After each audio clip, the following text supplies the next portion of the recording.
একসময় এই দপ্তরের দায়িত্বে ছিলেন বাবা। চেয়ারের পাশেই এই মন্ত্রণালয়ে বিভিন্ন সময়ে দায়িত্ব পালন করা প্রতিমন্ত্রীদের তালিকায় সেই নামটি লেখা। এবার সেই মন্ত্রণালয়ের প্রতিমন্ত্রীর দায়িত্ব পেয়েছেন সন্তান। একসময় বাবা যেই মন্ত্রণালয়ের প্রতিমন্ত্রী ছিলেন সেখানে একই পদে ফিরেছেন সন্তান। প্রধানমন্ত্রী তারেক রহমানের মন্ত্রিসভায় এমন প্রতিমন্ত্রী আছেন দুজন। স্বাস্থ্য মন্ত্রণালয়ে ডাক্তার এম.এ. মুহিত আর সমাজ কল্যাণে ফারজানা শারমিন পুতুল। উত্তরাধিকারের এমন বিরল সুযোগ পেয়ে দুজনই অভিভূত। করোনা বা যে কোনো ভাইরাসের এগেইনস্টে ফাইট মানি ব্যাকট্রলের লেফট রাইট। প্রথম দিন মন্ত্রণালয়ে গিয়ে সাবেক প্রতিমন্ত্রীদের তালিকায় বাবার নাম দেখে তারা আবেগাপ্লুত হয়ে পড়েন। পরে ফেসবুকে পোস্ট দিয়ে প্রকাশ করেছেন সেই অনুভূতিও। প্রথমবারের মতো নির্বাচিত হয়েই তারেক রহমানের মন্ত্রিসভায় প্রতিমন্ত্রীর দায়িত্ব পেয়েছেন সিরাজগঞ্জ ৬ আসনের সংসদ সদস্য ডাক্তার এম.এ. মুহিত। একই সঙ্গে ৩ মন্ত্রণালয়ের দায়িত্ব পেয়েছেন তিনি। স্বাস্থ্য ও পরিবার কল্যাণ মন্ত্রণালয়, ডাক টেলিযোগাযোগ ও তথ্য প্রযুক্তি মন্ত্রণালয় এবং বিজ্ঞান ও প্রযুক্তি মন্ত্রণালয়। এর মধ্যে প্রেসিডেন্ট জিয়াউর রহমানের আমলে স্বাস্থ্য মন্ত্রণালয়ের প্রতিমন্ত্রী ছিলেন তার পিতা ডাক্তার এম.এ. মতিন।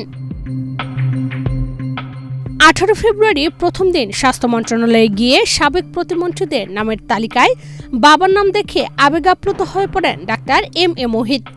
এ সময় উপস্থিত কর্মকর্তা, কর্মচারী ও সাংবাদিকদের কাছে নিজের অভিব্যক্তি প্রকাশ করেন। প্রতিমন্ত্রীর চেয়ারের একপাশে দেয়ালে ঝোলানো তালিকায় ডাক্তার এম.এ. মতিনের নামটি দেখিয়ে ছবিও তোলেন।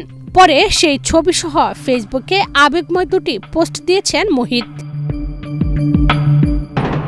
প্রতিমন্ত্রীর ব্যক্তিগত ভেরিফাইড পেজে দেওয়া প্রথম পোস্টে লেখা হয়, রক্তের টান আর দায়িত্বের বন্ধন যখন এক বিন্দুতে মেলে। স্বাস্থ্য ও পরিবার কল্যাণ মন্ত্রণালয়ের প্রতিমন্ত্রী হিসেবে দায়িত্ব পেলেন ডাক্তার এম.এ. মুহিত। আর দায়িত্ব নিয়েই পরম মমতায় ছুঁয়ে দেখলেন সেই নামফলক, যেখানে খোদাই করা আছে তার বাবার নাম, সাবেক প্রতিমন্ত্রী ডক্টর এম.এ. মতিন।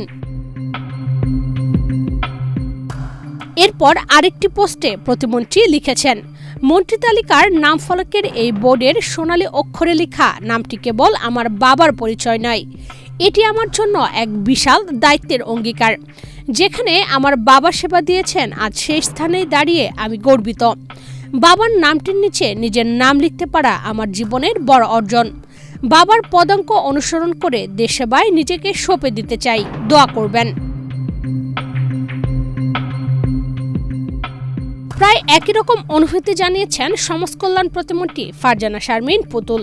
তার বাবা ফজলুর রহমান পটল 1991 থেকে 96 মেয়াদে বেগম খালেদা জিয়ার প্রথম মন্ত্রিসভায় প্রতিমন্ত্রীর দায়িত্ব পালন করেন। শুরুতে তাকেও যোগাযোগ মন্ত্রণালয়ে দেওয়া হলেও 1993 সালে সেখান থেকে সমাজ কল্যাণ মন্ত্রণালয়ের দায়িত্ব দেওয়া হয়। 1996 সালের 15 ফেব্রুয়ারি ষষ্ঠ সংসদ নির্বাচনের পর খালেদা জিয়ার মাত্র 15 দিনের দ্বিতীয় মেয়াদেই তিনি একই দায়িত্ব পালন করেন। তার কন্যা ফারজানা শারমিন পুতুল এবার নাটোর 1 আসন থেকে প্রথমবার এমপি নির্বাচিত হয়েই তারেক রহমানের মন্ত্রিসভায় প্রতিমন্ত্রীর দায়িত্ব পেয়েছেন। 18 ফেব্রুয়ারি প্রথমবারের মতো সমাজ কল্যাণ মন্ত্রণালয়ে যান ফারজানা শারমিন পুতুল। তার জন্য নির্ধারিত কক্ষে সাবেক প্রতিমন্ত্রীদের তালিকায় বাবার নাম দেখে তিনি আবেগাপ্লুত হয়ে পড়েন। সেই নাম ফলকের পাশে দাঁড়িয়ে ছবি তোলেন। পরে সেই ছবিসহ ফেসবুকে আবেগী পোস্ট দিয়েছেন পুতুল। লিখেছেন, আজ মন্ত্রণালয়ে প্রথম দিন। দীর্ঘ 33 বছর আগে যে অফিসে বসে আব্বু দেশের জন্য কাজ করেছিলেন, আজ আমি সেই একই অফিসে বসে দেশের জন্য কাজ করতে যাচ্ছি। দিনরাতে এমন কোনো মুহূর্ত নেই যখন আমার বাবা আমার সাথে থাকেন না। আজ অফিসে বসে পাশের বোর্ডের 6 নম্বর তালিকায় আব্বুর নামের দিকে যতবার চোখ পড়েছে মনে হয়েছে আব্বু আমাকে বলছেন, I was waiting there for you. Ishrat Chaiti, Bangladesh প্রতিদিন।